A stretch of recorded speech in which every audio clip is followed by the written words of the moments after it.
Because of the holiday weekend, this patch came in a little bit late, but this also gave us perfect timing to change things up a little bit so we can try to better help you guys. Today we're going to be diving into the best champions on patch 10.11, but now we're twisting the video just a little bit. We're going to be going here mostly for predictions since we don't really have any statistics to go off of. Just the other day, Udyr was the best jungler in Platinum Plus, and if that's the case, we're gonna have some serious problems. And speaking of problems, the like and sub button have some problems and you need to click it in order to fix it. But now let's just jump right in.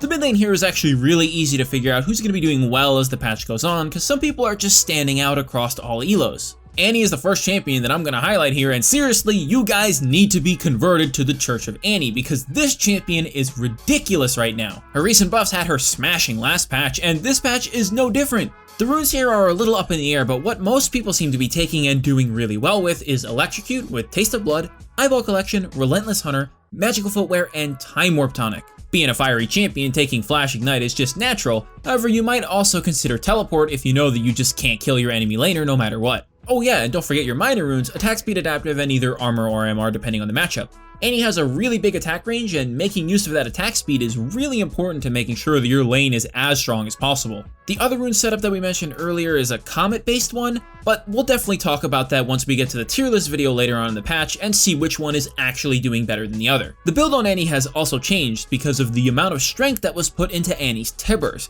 Now you want to start off with Rylai's and then Sorc Shoes and then Liandry's. The classic Rylai's Liandry's combo is super strong because Tibbers got super juiced up when he got buffed. You also might have noticed that you take Time Warp Tonic, so you shouldn't really have any mana problems with all the extra mana that the Corrupting Potion gives you over the course of the lane and the game. Being that you don't really have to worry about it then, Rabadon should be your next item for the most damage possible in a single item, followed up by Void Staff to make sure nobody has any relevant magic resist left, and then finally Azania's as a defensive item or maybe a Banshee's Veil if there's that one key spell that you know that needs to be blocked. The second strong and really consistent mid laner that we're going to talk about is Galio, and Galio is very interesting as a mid lane champion because he does a surprising amount of damage while also being surprisingly tanky. I mean, we've all seen it happen before, that Galio maybe ultis in or teleports in, taunts one person, Qs ease them, and then they disappear from the realms of existence until they respawn in their fountain in 20 seconds. When you're looking for these plays, you want to make sure that you've taken Aftershock, Shield Bash, Bone Plating, Overgrowth, Nimbus Cloak, and Transcendence with double adaptive and MR in your runes.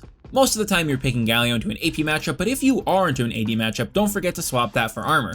Additionally, for your summoner spells, you could take Flash Ignite if you want to be very aggressive, but Teleport is also a good option to make you even more annoying across the entire map. Obviously, since Galio has pretty much only defensive runes, his damage has to come from his items, and that's exactly why you buy Proto Belt with defensive boots, then Azania's, Rabadon's, Liandry's, and lastly you could finish out with something like an Abyssal Mask. Galio's a pretty weird champion since his W forces him to take damage even if it's against somebody who is mainly building attack damage, and that's why you need things like Aftershock and armor from Zhonya's to mitigate all that physical damage that you're taking. His natural resistance towards magic damage is really useful here, and in the case that you actually do need magic resist, you can buy it last item or simply buy more damage. The insane resistances from W really do come in clutch, and that's really why you're only concerned with health and some armor. Somebody who's tanky like Galio can be a really big problem to deal with, but for the next champion, he can be kinda easy because he does mostly physical damage and has a way to execute people. Of course, I'm talking about Pyke mid lane, and Pyke mid lane is doing really well. Now Pyke mid isn't picked a ton, and while you can just blind pick him into anything, he is most good against specific champions that he counters because he can kill them in lane really easily and snowball. He really relies on the Hail of Blades rune in order to get really good trades off in the lane. And from there, you're definitely going to want to take Cheap Shot with Eyeball Collection, Ultimate Hunter, and then the Sustain comes in with Second Wind and Revitalize. Minor runes should of course be double adaptive and then whatever sort of resistance you're looking at, either armor or MR. It's very difficult for most champions to be in a position where they can repeatedly pressure Pyke in a meaningful way. Thanks to the sustain from Second Wind and its passive, it can be really hard for ranged champions to actually do anything. And the other people who are melee and might have some bursty abilities don't really have that great of a time since he is more mobile than they are. It's undebatable that Pyke has a way to actually deal with anybody and everybody that shows up in lane against him. Even if it's not the best, he still makes it to the point where he hits level 6 and all of a sudden you have to be very concerned for your life. We've covered Pyke plenty of times before as he's been a monster for many patches now, but in case you didn't know, your item build is always to rush a Tiamat because it's your only source of wave clearing the mid lane. It also augments your trades by doing it in the middle of auto attacks or even at the end while people are trying to run away from you. From there you pick up Moby Boots so that you can roam to fights that are happening around the map and also get back to your lane really quickly. A lot of these successful Pyke players on this patch happen to be going Umbral Glaive first rather than Duskblade, so it's a focus around killing enemy wards and surprising them where they least expect you to be, which probably involves really making the enemy jungler miserable and killing them over and over again, as well as your mid laner. Umbral Glaive is a really cheap item that has good damage, cooldown reduction, and the ability to spot out enemy wards, and it's perfect for Pyke. From there you can pick up the Duskblade and then go Edge of Night, pick up a Death Dance, and then lastly you can finally sell your Tiamat and get a GA. Just remember when picking Pyke that you spike really hard on pretty much every single completed item, and you spike really hard when you hit level 11. Of course, everybody knows, oh yeah, level 6, Pyke gets his R, but most people don't think about the fact that his R gets that much more powerful once you get the second point in it. Pyke's R scales in a really weird way. It scales completely based on his level. And no, not the abilities level, the actual level of your champion. You see, the points only reduce the cooldown, and that does matter because 20 seconds off of a cooldown, especially on that kind of ult, is huge. But the damage scales by 40 each level up until level 9, and then 30 at levels 10 and 11. And that's when you get the biggest increase in execute range. After that point, it starts tapering off really fast. You can find more important tips and tricks like that on our website, GameLeap.com. And even if you aren't looking for champion guides or some new secrets to really take yourself to the next level on a given champion, we have plenty of other stuff too. Generic lane guides, generic jungle guides, macro guides, and everything else that you might need in order to improve at League, we have up there for you. And everything is done by challenger level players, people who know exactly what they're talking about. And for those of you who are looking for the really cool nitty-gritty specific stuffs, like those mechanics that I mentioned earlier, we have in-depth guides, VOD reviews, and other stuff on pro players and high challenger grandmaster players all across the world for you to take a look at. And now that you've learned plenty from the best of the best over at GameLeap, let's go take a look up at top lane and see who we're predicting to be really strong on this patch. Here things are kind of taking a little bit of a turn back in time and unfortunately being kind of stale because all the same champions that we've gone over within the past 3 patches are back again and it doesn't look like they're going away. But before we cover them, let's put a little asterisk here on Volibear. Volibear is going to be an incredibly powerful champion for the people who actually get to know his new kit really well and use it properly. The combination of a new reworked kit and a ton of increased potential makes him a really strong champion, but it would be stupid of me to say I know exactly what runes and items you should build on the champion, and it's really dumb of you to think so as well if you happen to feel that way. On the patch day, Volibear started out with roughly a 36% win rate, and rioters have been addressing this on Reddit and Twitter all over the place, but his win rate has already risen over 6% since then. Rioters are saying that he's actually exactly where they predicted he would end up, and they're expecting it to climb a ton over the weekend. Now with that being said, go pick Volibear, go learn his new kit inside and out, go experiment with items, go experiment with runes, and get yourself some free LP for the rest of the patch and the patches to come. Because even if I am wrong, and it's totally fine if I am, Volibear isn't gonna just sit there like a sad bear. Riot is gonna buff the man until he's in the spot where he should be, and at that point, he's gonna start taking over. But let's actually get into the real champions that we're going to go over here for the top lane. First up is going to be Singed, and the kooky chemist is actually just destroying the top lane. He's leading across almost all elos and absolutely dumpstering the competition, and he definitely doesn't seem like he's going to slow down. I mean, hey, his entire kit is about like movement speed, right? Why would he? He just wants to blow the purple smoke in your face and wait for you to slowly die. Singed takes Conqueror with Triumph, Tenacity, Last Stand, Taste of Blood, and Ravenous Hunter with double adaptive and either armor or MR in your minor runes. You also take Flash Ignite because you do want to play very aggressive and snowball on your opponent if you get the chance, but don't be afraid to take Teleport if you know that you're in a bad matchup. Items stay mostly the same, with Corrupting Potion and the boots being really important for Singed. You can buy either Swifties or defensive boots, and don't forget to pick up a Dark Seal to get more healing from your potions and also be able to snowball potentially with a Mage Eyes if you really get fed. Might not happen every game, but it's worth spending 350 gold for the value that it gives you. Your actual items should be leading off with a Rylai's into a Liandry's for the classic slow poison dot combo that absolutely gives everybody a disease that cannot be cured until they're dead. From there, Zhonya's is great for resistances and ability power, and of course the golden mold to be able to avoid everything coming your way, and Deadman's is amazing for the health and the movement speed that it gives you, more so if you need even more armor. As a last item, if you find yourself needing magic resist, Banshee's Veil is a good option, and Spirit Visages too, as your Conqueror can benefit from the Spirit Visage, and if you need some sort of spell that needs to be blocked, or like blocking a Vigar cage so you can run through it, then Banshee's Veil is probably a better option. Moving on from Singed, let's cover Urgot. I see somebody who we actually had a guide on recently, and this champion is doing really well in this patch, even more so than last patch, at least at the start. And if that trend continues, then he's going to be an absolutely amazing pick. And even if he isn't one of the top 3 or top 5 champions on the patch, he is still very scary because he's one of those champions who is just amazing into almost everything. There's ways to play him passively and more defensively, there's ways to play him super aggressively, and he always has a chance of winning a fight at level 6, he spikes super hard at level 9, and again at level 13, and with those kind of options and resources available to you, it's no surprise that he's very strong. On Urgot, you want to take Conqueror with Triumph, Tenacity, Last Stand, and Conditioning and Revitalize with Double Adaptive and Armor. Don't make the mistake of taking attack speed in your minor runes either through Alacrity or the minor runes, because thanks to your W, you simply don't need it. Flash and Teleport are the standard, but if you are trying to be super aggressive, you can take Ignite, and if you actually want to be the most aggressive possible, you could take Press the Attack instead of Conqueror, but then remember that you're sacrificing quite a bit of your scaling power. In terms of items on Urgot, there's a pretty good well-rounded build that you can go in almost every single game. You start with a Black Cleaver, pick up some defensive boots, usually either Merc Treads or Tabby, and then get a Death Stance followed by a Spear Visage. From there you're lacking a bit of armor, so GA is a great pickup, and then your last item to make sure the enemy has no armor left and no good healing, Mortal Reminder, is amazing. He's pretty clean cut and very well rounded, so don't be afraid to pick him up in your games, and he's going to be very strong for the foreseeable future. Last champ we're going to cover is going to be Wukong, as he's kind of made a sort of comeback a little bit in the top lane. Before he was very strong, then he got some changes and he kind of dropped in win rate, but now he's coming back up, and that's because people aren't afraid to play super aggressive with him anymore.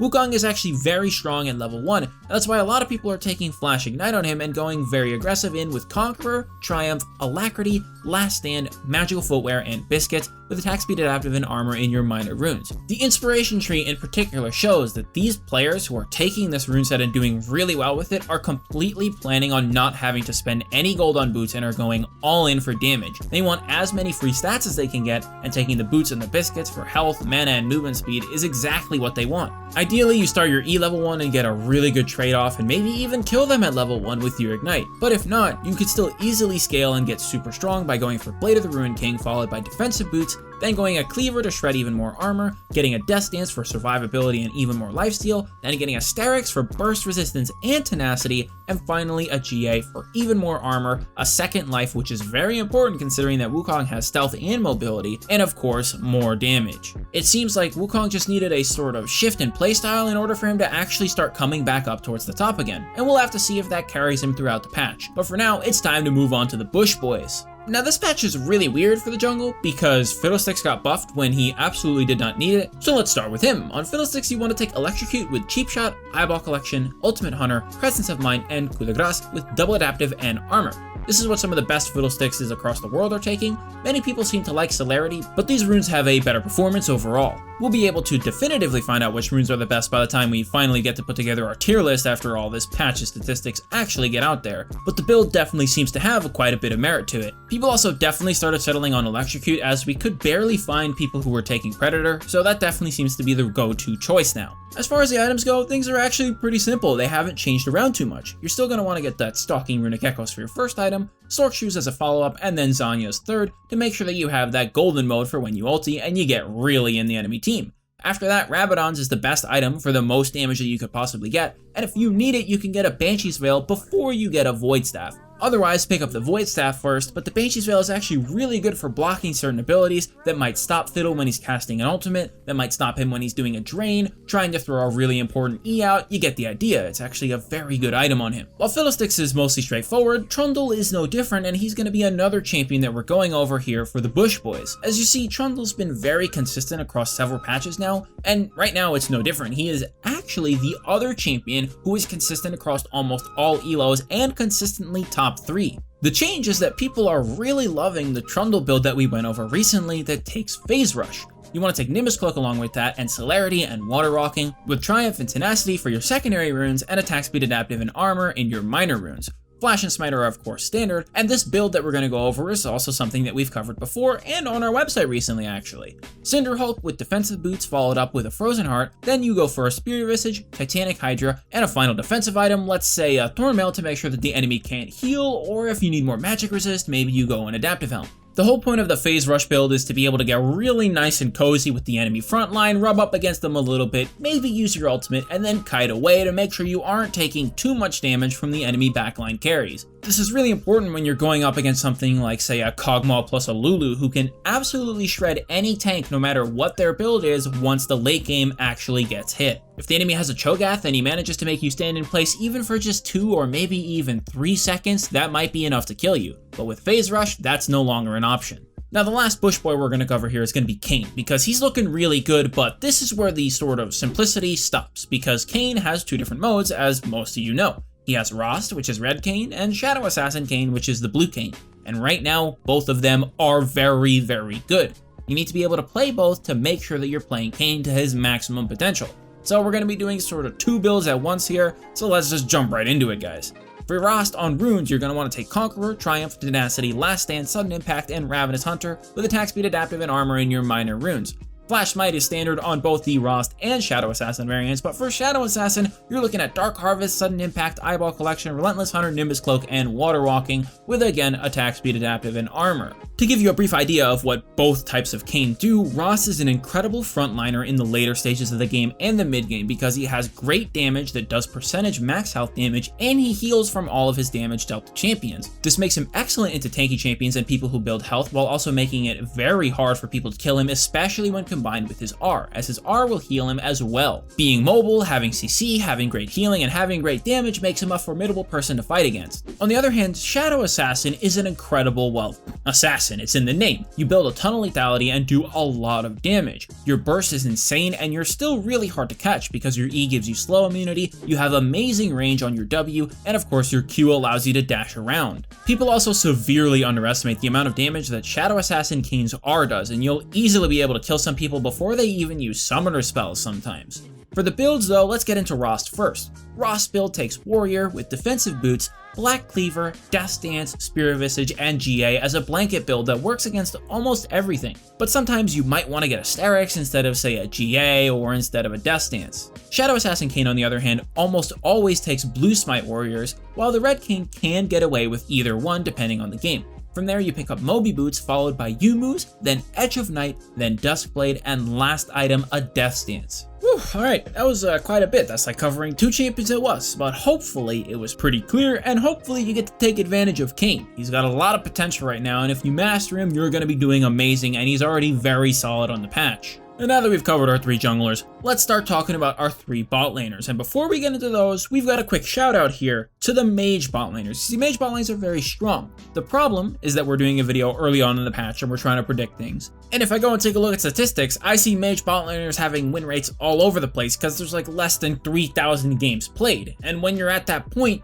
30 games is 1%, and that is an awful amount of statistics to go off of. Just make sure you keep your eyes peeled like bananas, watching out for those Syndras, those Vigars, those Ziggs, and those Cassiopeias in the bot lane, and if I have to say Ziggs plural again, my mind's probably gonna melt. Now for the actual AD carries, Kog'Maw is leading real hard here, and he was pretty good in past patches, but now he is at the top. Right now, they're taking Lethal Tempo with Triumph, Alacrity, Coup de Grace, Magical Footwear, and Biscuits with attack speed, adaptive, and armor. Now, before we get into everything else, let's just preface this by saying you're going to notice a pattern with the AD carries that are really good right now. And this is definitely because of the supports. I feel like I say this all the time, but it's important to take into context that the fact that supports who are really good right now are enchanters or people who are excellent at enabling others. Because of that, Kog'Maw gets to run free on a lot of people and melt their faces off.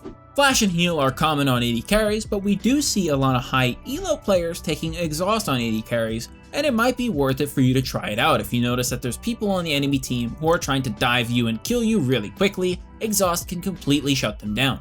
For the items on Kog'Maw, the build really hasn't changed very much, but it has changed a tiny bit thanks to the supports that are good. Blade of the Ruined King, Berserker Greaves, and Range Blade are still your first 3 items, and they are absolutely pivotal to Kog'Maw. But from there, you go Renon's Hurricane, and then Wit's End, and then GA. You don't have to worry about buying a Frozen Mallet for health, or buying too many resistances, and can instead focus on DPS items because you have somebody like a Lulu, or a Janna, or even a Taric to help you out. At that point, all the shielding, healing, bonus attack speed, and everything else that they can throw your way is going to be way more than enough, and you won't need a frozen mallet. Our second AD carry follows the same pattern here. Jinx is a hyper carry who really loves those enchanter and enabling support styles. You do want to take lethal tempo here as well, with Presence of Mind, Bloodline, Coup de Grace, Nimbus Cloak, Gathering Storm, and Attack Speed, Adaptive, and Armor in your minor runes. Flash and Heal are, of course, as I said with Kog'Maw, pretty standard, but don't be afraid to take Exhaust. It's worth trying out. It's worth it to give you guys a little bit more detail, as you see really high elo players, and looking mostly at just Masters Plus here, are having Exhaust in their games more often than they are with Heal, and have a better win rate with it. And when you're looking at that kind of consistency, there's probably something worth there that's just waiting to be tried out. Jinx items here also do change a little bit from where they were in the past, as you want to get an IE, Zerker Greaves, and Renan's Hurricane, which are pretty standard to her. But from there, Rapid Fire Cannon isn't normally bought there, as most people would opt for a PD for defense. Instead, you can put that off, thanks to your supports, and pick up a PD afterwards. Then, as your final item, Death's Dance is amazing. It pretty much combines the survivability of GA and Mercurial Scimitar into one item while also having better lifesteal. Yeah, you lose out on the free revive and you lose out on a little bit of armor and magic resist, but the bleed is really important. Combo that with the fact that you do have some sort of support that can enable you right by your side most times, and you'll be doing amazing. Last AD carry is somebody who we've seen before, and he's been mostly flying under the radar for a while now. His build has changed up a little bit though.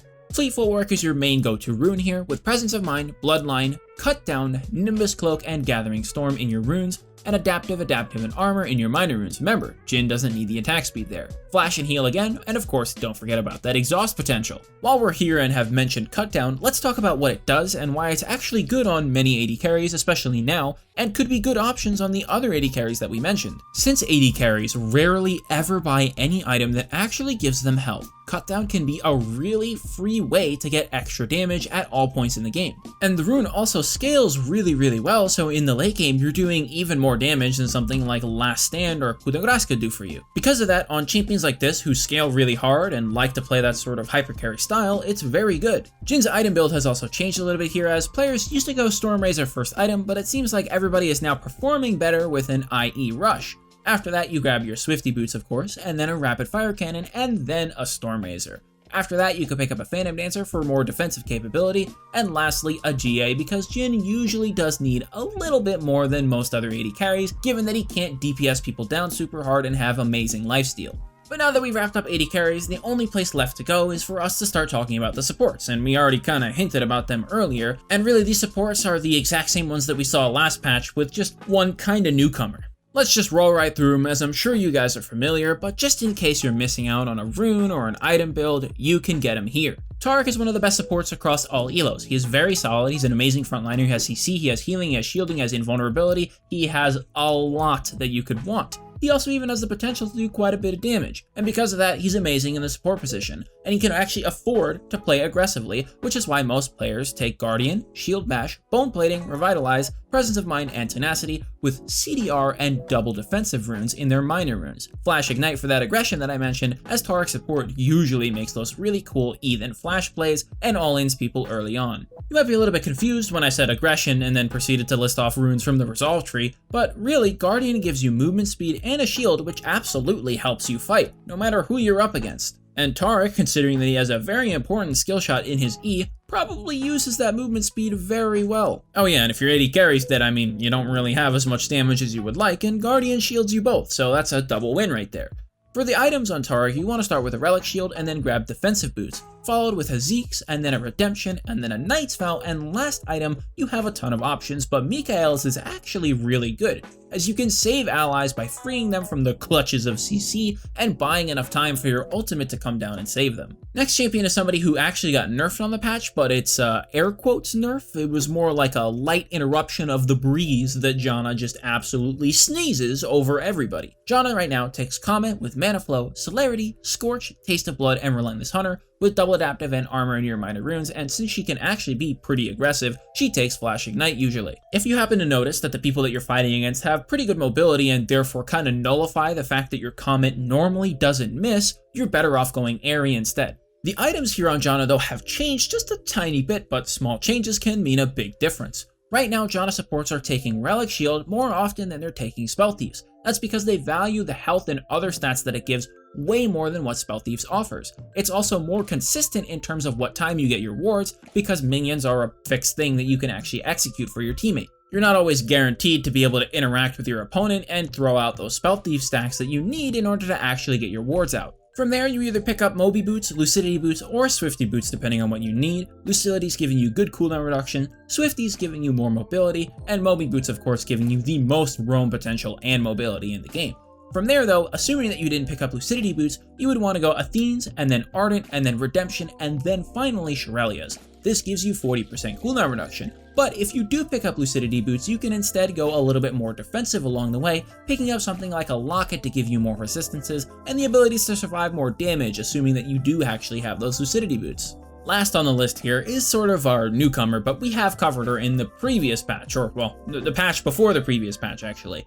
Lulu is a really good champion, and she combos with Kog'Maw specifically, who we mentioned in the AD carry position. On Lulu, you're going to want to take Guardian, Font of Life, Bone Plating, Revitalize, Biscuits, and Cosmic Insight with double adaptive and armor in your minor runes. Flash Ignite as summoner spells are the standard for those aggressive plays that we mentioned, and much like Janna, Lulu actually takes Relic Shield rather than the Spell Thieves. Similar to Janna, she also has the same thing where many different boots are actually good on her. You could technically go Tabbies or Merch Heads if you felt like you need it, but you're more likely going to go either Moby Boots, Lucidity Boots, or Swifty Boots. Assuming that you aren't picking up the cooldown reduction boots, a very solid build would be to go your Ardent Sensor, which is a classic item for Lulu, then Redemption, and then Mikael's, and then last item Zeke's, which gives you great damage diversification on your AD carry. You start making them do more magic damage on their auto attacks, and that's actually really hard for most people to deal with in the late game. The item also gives you resistances, which is really nice. You will already have magic resist from something like Mikael's, but more wouldn't hurt, and the armor is also great too. And with that, that's all the champions and all the roles that we've gone over, and there's everything that you need to know about who we're predicting to be the best performers on patch 10.11. We'll have to see how it shapes up, and we'll definitely have a result for our tier list video, but we'll have to wait and see at this point. That's all that's left. And the only thing left for you to do is to go check out our website, GameLeap.com. You stuck around this whole time and you got all the information, so if you want more, then go check us out. We have guides all done by challenger level players on just about anything you could need to learn in order to improve at League. We have guides focused on every single role, we have guides on champions and we're always expanding those. We also have guides on macro, which is very important especially when you start getting to the higher ranks, but having a baseline understanding is really crucial to making sure that you're not handicapping yourself in game. And if you made it this far, thanks for watching the whole video. What do you guys think about our predictions? Do you think we're a little bit off? It seems like these champions are all doing really good at the start, and they're not really having any downward trends after the first day and a half or so of stats. We're also considering keeping this sort of formula where, not just because Riot delays, but we actually choose to do the best champions video early on so that we can give you guys a better idea of who is strong throughout the patch and give you more days to be able to abuse them. Let us know what you think in the comments, but anyways, as always, my name is Ace Windstorm, and I will see you all later.